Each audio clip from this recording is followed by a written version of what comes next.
Afiama kwata maklomeda se masom ewo Atebubu ha se ya mamwache makwaba ya dia hosepe free Atebubu mantem ho na ebrem na no pemidin the sister Sandibi eye guy ya ka kiremo se amamre ye beko nanso entertainment so e ka ho bi responsibly ahosepe ye besom senia esefata ne ka entertainment enye de bia na ye dede yo senkubo ene anigye etoda tourism e ka ho ho ene me hu se Ghana ye wazo ye sa Adom TV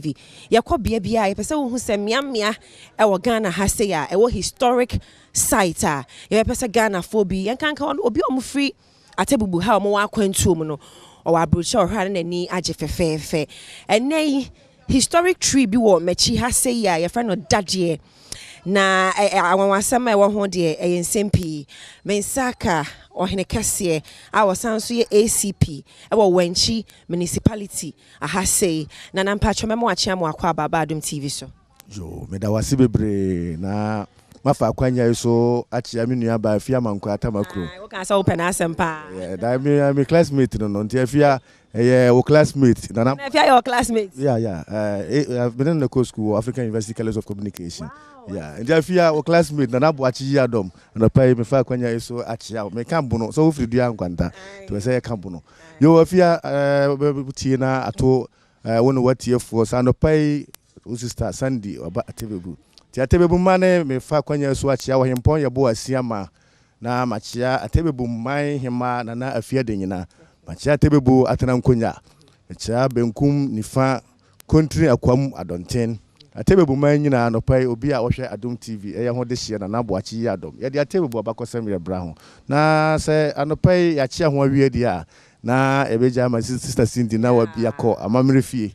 yo na me da sipi abusua sani amekan no eduane de Dadiee na ansa na eberem no krampo ye kyeremu a colors bintimi nko se kokko ani tuntum me hye bia no pen ke be bounce me nyame Adom me hye akokɔ srade na ade ba akon se obesa ron paboa ansa na wakoho se wonye ohene paade a wontimi nhye won paboa nko me kamama no sai kra ro ne nanse a je berem ye kyeremu edua bia free from na edua we de afisro ana ebesi ho ho nsem bebre nana ebechiem nana ebetimi erem ekwan da ho na wo de afa sa amamre we se emo yo na sadia yenyina yenim se pente asase na hokwa enti abusua panyini eye papa Kofisa ejina menche enti miwura nana Kofisa eye abusua panyini Adom TV aba eye Dadiee ase se sabre ba bechia na nam ne social media aba bobo nsem ho dawuro efa fidie suma na ko wiase afa na nyina nti afia fa hye aboto nsafre Dadiee Adom TV ba so ba te se dua bi eye kromo anom a sabe osombo na we ka table abakosem na we Dadiee firima onyiye ti e besere okwane na kwane da ho no manka yatimi akwase na wadi achi ame ya hwe kwane ya befa so e betimi de Dadiee ho dawurubo atu wiase afa na nyina anim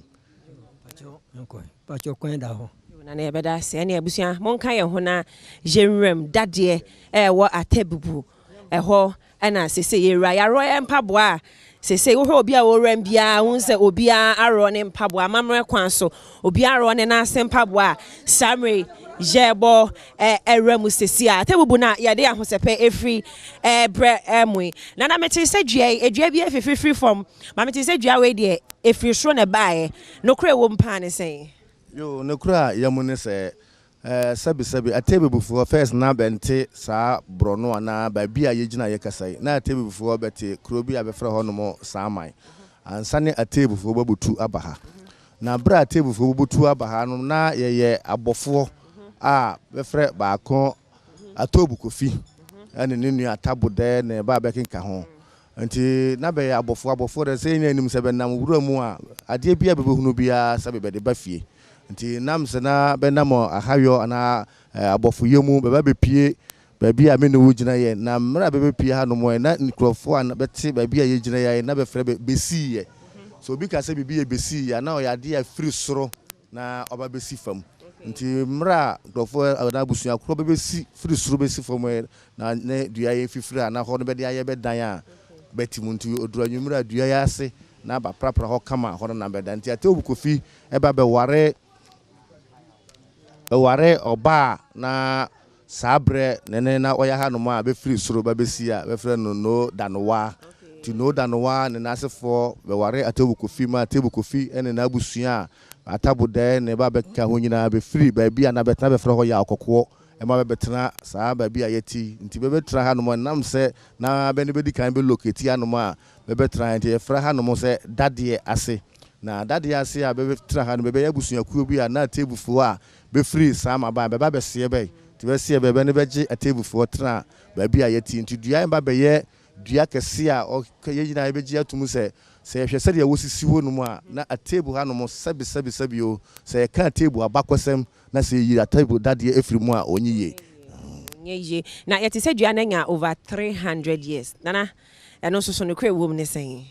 obetimi kura abro 300 years if say saa time na any records bia ti se nanka records ya wona betimi ebo actual date ya nka betimi aka se 300 abeka kura obebro because Atebu kura free sama eba beduru ha no mo na be ne broni sign bond we sign no 1894 to say sign bond 1894 na say sebi odua su eya hokra ansa ne sa bond obaso na che say obro 300 years ya amamfo esusu se obe jo na ne abusua Atebubu na ne dia ahosepe efri ebrɛ Dadiee ani egina se no ye kyerem se ye ka Atebubu abakosem a ye yi Dadiee efri mu a enyeyie edua efri suru be si fom eno na wo hu nti se oye Atebubu de hye na waka akwantuo mu a na wo akwantuo mu a akwanya ne ense wo be hu fie no hu wabakosem ne ne a ekoso e wa ha se me the sister Sunday me ne Isaac Osei me camera guy enenam na Sami Okuto enso ya me director wa ha say Master Richard ye driver ye nyina ya kan bom eso my Ghana afa Adom TV eso nana enti we dey ebeja kwan na ensem we achim no ye twade aka de amafiefo nso so abo na enkrabe na wo de beja yen e wo saa abakosem we ho yo ansara me de manu besi anasa meja kwan amwako na sebi nam se Dadiee ene ye kure ya hyase ntu abedane bosom kase anasa spiritual tree se ne obi bewia wade na se wo hwehwe akire na wohunu na de bedane no within short time won sabetumi aka so obi nso so sabi wo no ho ka asem bi na wasam ye de no person ofa kwa mbone so bi sisi wa na so de beja Dadiee obi di wasam ama nti abe spiritual tree a the whole world obia ne wate Dadiee din bia betumi so yo how bia oba hanom na obehunu abusua panyin na na hema ye sanso ye Dadiee ase ehema se twa ni hwe ye chi a so Dadiee ase hema na gina ho na mo pia ne tumi kasa kire sabi Dadiee ma asem bia wo de beba na nim bia wotumi ehwema na se onim so na se wo tie Atebubu krom na wo ye kromfo na wo wie bibi nso so a nso de beja na obehunu aba nti na me de me kasa me kwa wie me sanso achia wo yempon ye bo asiama na Atebubu man hema Atebubu atena nkoja kontri adonten akwamu na nanom abeya Atebubu adukrofo obi bia ya Atebubu bia no pai ebechia na ye nuanom so abeya abrochire na bantumi ama Foyawoo na bia okura mpo a ono ne makotena abrochire kura onim se sabidua bi kura ya ha be friend Dadiee nti ne behwe ne TV so be mfa nkire be ma na daachi be nyina ba hunu se be babokuro mu abeye ade bi asombo a wo ye sabi spiritual tree a be friend Dadiee na ye kai no haban no eye bibi se ne adua no eye spiritual no ne haban no timi ye bibi ana ne haban no so timi ye bibi se nke se wo fom no na wonu ho na obeka na se tin haban ko de gunsuo ma wudware a eno so etimi ma yare na se susanso wo so bi etimi ko na haban so ye aduane etimi de ye nkwan aha so ko sebe nuanom no ho anoma ye frɛ no kuka nti saa ye no so etimi de ye nkwan a enso wutumi di nti ye na sanso so aba so ana ye ne ye round shape bia ade na wom ne ye white na eno so etimi di nti ne bibia wo no ho bia no ya etimi eyesu Nene mpanifo yebeda mwase se yebae munya akwenya ne ka mpanifo mejina Adom TV mpanifo ana mu nyina ne ahwefo nyina adamwase se yebae munya ebre ene ye twetwe nkomo yeba Atebubu a yabehu Dadiee me ye sure se wasua bibi efri me the sister Sunday abusua wo studio me pa cho munso mai